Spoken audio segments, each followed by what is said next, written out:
ربی لک الحمد کما ینبغی لجلال وجہک وعظیم سلطانک۔ پیارے پیارے ممبرز، قرآن، حدیث اور اسلاف کی روشنی میں حاضر خدمت ہے ڈیجیٹل اسلام۔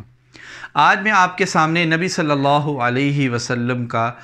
دوسرا مقام لے کر آیا ہوں۔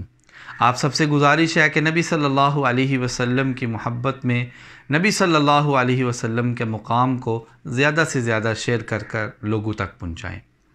یوں تو اللہ تعالیٰ کے اس امت پر بہت سے احسانات ہیں،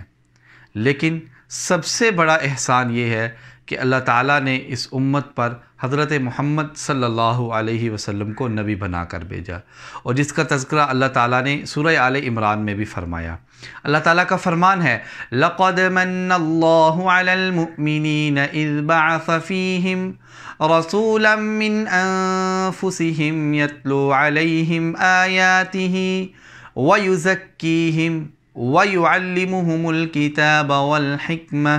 وَإِنْ كَانُوا مِنْ قَبْلُ لَفِي ضَلَالٍ مُبِينٍ، جس کا ترجمہ یہ ہے لَقَدْ مَنَّ اللَّهُ عَلَى الْمُؤْمِنِينَ، بے شک اللہ تعالیٰ کا بہت بڑا احسان ہے، اِذْ بَعَثَ فِيهِمْ رَسُولًا مِّنْ أَنفُسِهِمْ، کہ انہی میں سے اللہ تعالیٰ نے ایک رسول کو چنا جو لوگوں کو اللہ کی آیات سکھلاتا ہے، کتاب اور حکمت سکھاتا ہے، ان کا تزکیہ کرتا ہے، اور اس سے پہلے یہ لوگ بہت بڑی گمراہی میں تھے۔ ہماری اس ویڈیو کو لائک اور زیادہ سے زیادہ شیئر کریں، اور یوٹیوب چینل کو سبسکرائب کرنا کبھی مت بھولیں۔